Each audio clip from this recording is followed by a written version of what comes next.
అందరికీ నమస్కారం. రాష్ట్ర ప్రజలకి, శ్రేయ ప్రజలకి, ప్రతి ఒక్కళ్ళకి బందర్ ఓడిపోయిన ఎమ్మెల్యే ప్రతిపక్షాల పార్టీ పేర్ని నాని గారు. మరి పేర్ని నాని గారు, మీ నాయకుడు వైఎస్ జగన్మోహన్ రెడ్డి గారు ఒక గంజాయి బ్యాచ్ని తెనాలి వెళ్ళి పరామర్శించవచ్చు, ఒక డోర్ డెలివరీలు చేసిన వాళ్ళని పరామర్శించవచ్చు, ఒక సీపు లిక్కర్ని అమ్ముకునే వాళ్ళను పరామర్శించవచ్చు, ఒక తప్పులు చేసిన వాళ్ళను జైల్లో వేస్తే వాళ్ళను పరామర్శించడానికి వెళ్ళవచ్చు. కానీ మరి మీలాంటి వాళ్ళను మిమ్మల్ని ఏమనాలో అర్థం కావడం లేదు. కాస్తైనా బుద్ధి జ్ఞానం అనేది ఏమైనా ఉండదేమో మీకు. ఎప్పుడు చూసినా దొంగలను, హంతకులను, ఒక కిరాతకులను ప్రోత్సాహం చేస్తారు. మరి ఒక చిన్నారి చివరి కోరిక మేరకు చివరి దశలో ఒక అభిమానిని పరామర్శించడానికి వెళ్తే మీకు వచ్చిన బాధ ఏమిటి, మీకు వచ్చిన నష్టం ఏమిటి, ఒకసారి మన రాష్ట్ర ప్రజలకు వివరంగా చెప్పగలరా? మీకు వచ్చిన అభ్యంతరం ఏమిటి?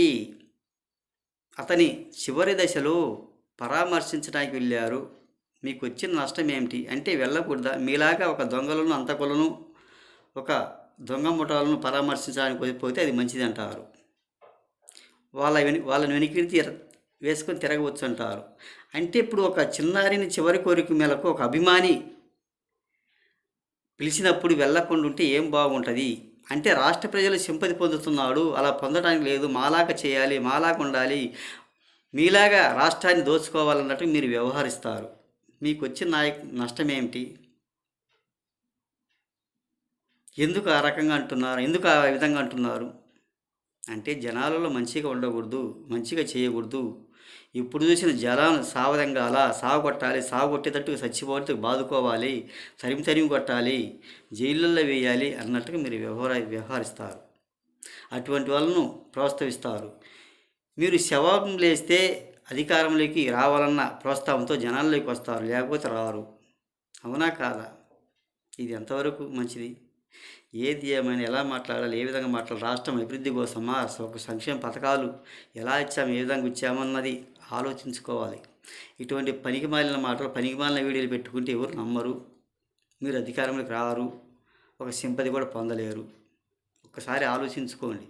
ఒక బుద్ధి జ్ఞానం లేని మాటలు మాట్లాడుతుంటారు, అంతకు తప్ప దేనికి పనికి వచ్చేవాళ్ళు మాత్రం కాదు. ఆ పాపోడు పాపం చివరి దశ వరకు పవన్ కళ్యాణ్ గారిని అడిగారు, ఒక డిప్యూటీ సీఎం చూడాలని ఉంది, రప్పించగలరా అని ఆయన వీడియో పెట్టుకుంటే ఆ వీడియో ప్రకారం కలవటానికి వెళ్ళారు. మీకు వచ్చిన నష్టం ఏమిటి? ఇంత బాధ ఎందుకు? అంటే మీరు చేసినట్టు చేయాలన్నమాట. ఇది ఎప్పటికీ సరిపోదు. ఒక బుద్ధి జ్ఞానం ఉంటే అలాంటి మాటలు మాట్లాడరు.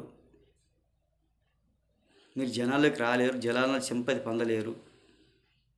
ఒక్కసారి ఆలోచించుకొని మీలాంటి పనికిమాలిన వాళ్ళు రాష్ట్రంలో ఉండాలా లేదా అనేది రాష్ట్ర ప్రజలే తెలుసుకోవాలి అని తెలియజేస్తూ ప్రతి ఒక్కళ్ళకి హృదయపూర్వక ధన్యవాదాలు.